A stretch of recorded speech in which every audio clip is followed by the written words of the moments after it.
Hello नमस्कार प्यारे विद्यार्थियों, एक बार फिर आपका स्वागत है आपके अपने यूट्यूब चैनल ज्ञानवेद हिमालय क्लासेस में।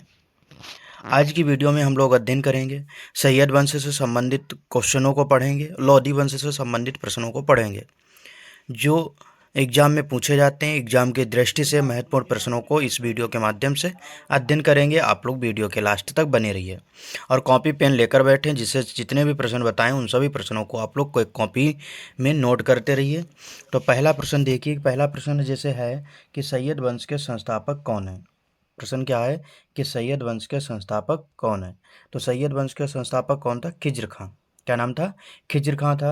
सैयद वंश का स्थापना कब हुई थी? तो सैयद वंश का जो स्थापना हुई थी 1414 में। कब हुई थी?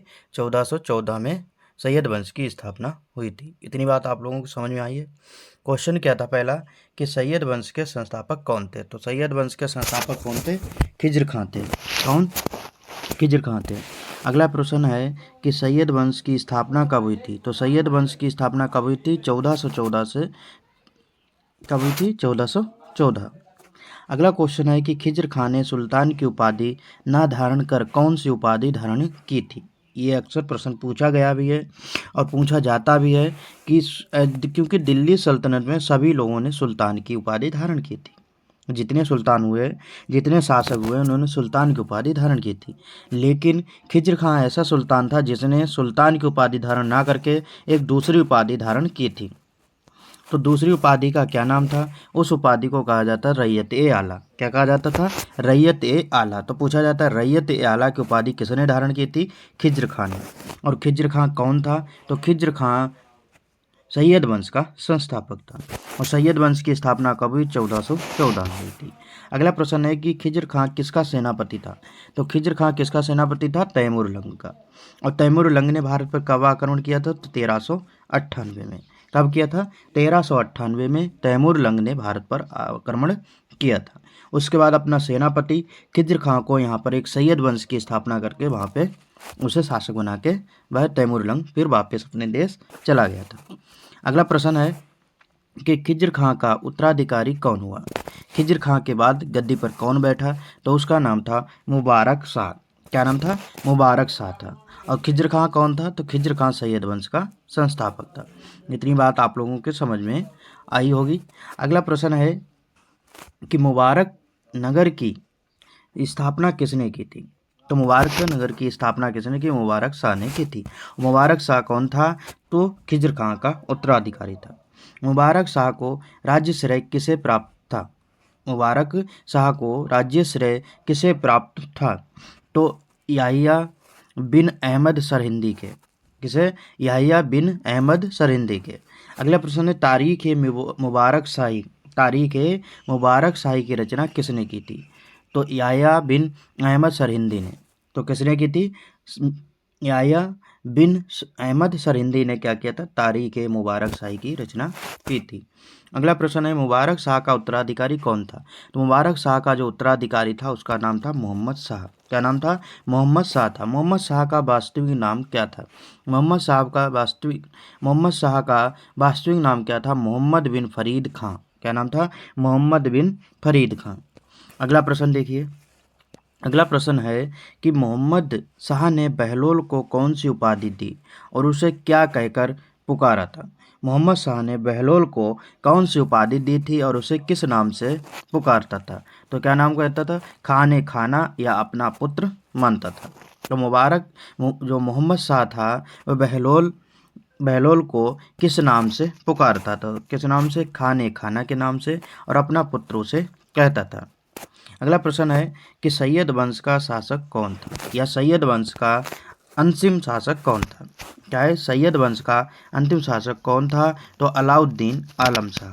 क्या नाम था? अलाउद्दीन आलम शाह था। और सैयद वंश का अगर संस्थापक पूछा जाए तो उसका नाम था खिज्र खां। क्या नाम था? खिज्र खां। और अंतिम शासक कौन था? अलाउद्दीन आलम शाह था। और मोहम्मद शाह का वास्तविक नाम क्या था? मोहम्मद बिन फरीद खां। क्या नाम था? मोहम्मद बिन फरीद खां था। अगला प्रश्न देखिए आप लोग।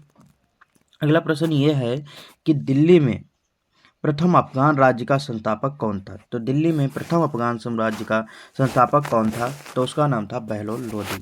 और बहलोल लोदी ने क्या किया था? लोदी वंश की स्थापना की। किस वंश की? लोधी वंश की स्थापना की थी किसने? बहलोल लोधी ने। और लोधी वंश कब से कब तक चला था?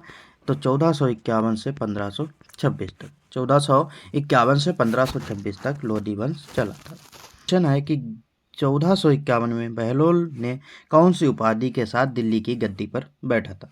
जब दिल्ली की गद्दी पर बहलोल बैठा था उसने कौन सी उपाधि धारण की थी? तो गाजी की उपाधि धारण की थी। कौन सी उपाधि धारण की थी? गाजी की उपाधि धारण की थी।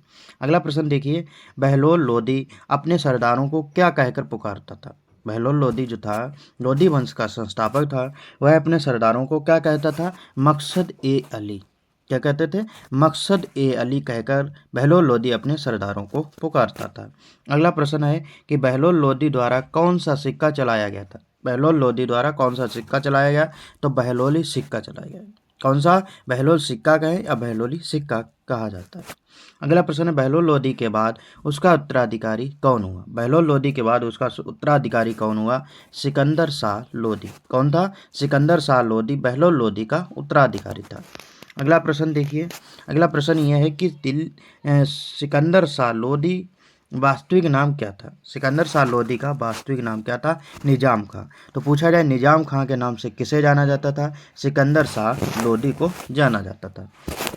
अगला प्रश्न देखिए, किसे पराजित कर सिकंदर लोधी ने बिहार तथा तिरहुत को दिल्ली में मिला लिया था?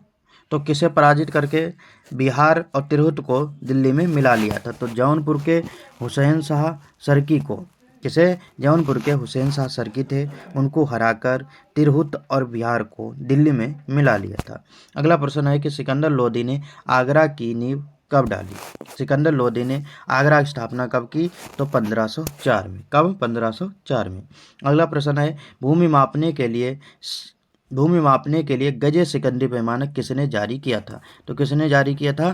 सिकंदर शाह लोधी ने। तो पूछा जाता है कि सिकंदर शाह लोधी ने माप के लिए, भूमि मापन के लिए कौन सा पैमाना चलाया था? तो जिसको कहा जाता था गजे सिकंदरी। क्या कहा जाता था? गजे सिकंदरी पैमाने के नाम से जाना जाता था। अगला प्रश्न है, किसने नगरकोट के ज्वालामुखी मंदिर के मूर्ति को तोड़कर उसके टुकड़ों को कसाईयों को मांस तौलने के लिए दे दिया था? तो ऐसा किसने किया था? सिकंदर लोधी ने किया था। किसने? सिकंदर लोधी ने ऐसा कार्य किया था। उन्होंने क्या किया कि ज्वालामुखी मंदिर को तोड़कर, उसकी मूर्तियों को तोड़कर मांस तौलने के लिए कसाईयों को दे दिया था। तो किसने? सिकंदर लोधी ने। अगला प्रश्न है कि किसने मुसलमान को ताजिया निकालने, स्त्रियों को पीरों और संतों की मजार पर जाने पर प्रतिबंध लगा दिया था? किसने? सिकंदर लोधी ने ऐसा कार्य किया था। अगला प्रश्न है कि सिकंदर लोधी ने संस्कृत के आयुर्वेद ग्रंथ का किस नाम से अनुवाद करवाया था? तो किस नाम से करवाया था? फरहिंगे सिकंदरी के नाम से संस्कृत के जो आयुर्वेद ग्रंथ थे उनका अनुवाद करवा दिया था। तो इतनी बात आप लोगों को समझ में आई है कि पूछा जाए कि ताजिया निकालना या स्त्रियों को पीरों पे जाना, संतों की मजार पे जाना किसने प्रतिबंध लगा दिया था? सिकंदर लोधी ने। और ज्वालामुखी मंदिर की मूर्तियों को तोड़कर कसाईयों को मांस तौलने के लिए दे दिया था। ऐसा कौन सा शासक थे जिसने ऐसा कार्य किया था? तो किसने किया था? सिकंदर लोधी ने किया था।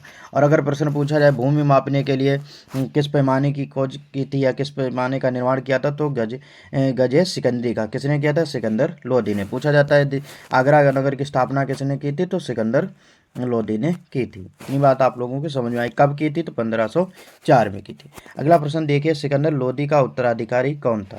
तो सिकंदर लोधी का उत्तराधिकारी कौन था? इब्राहिम लोधी। क्या नाम था? इब्राहिम लोधी।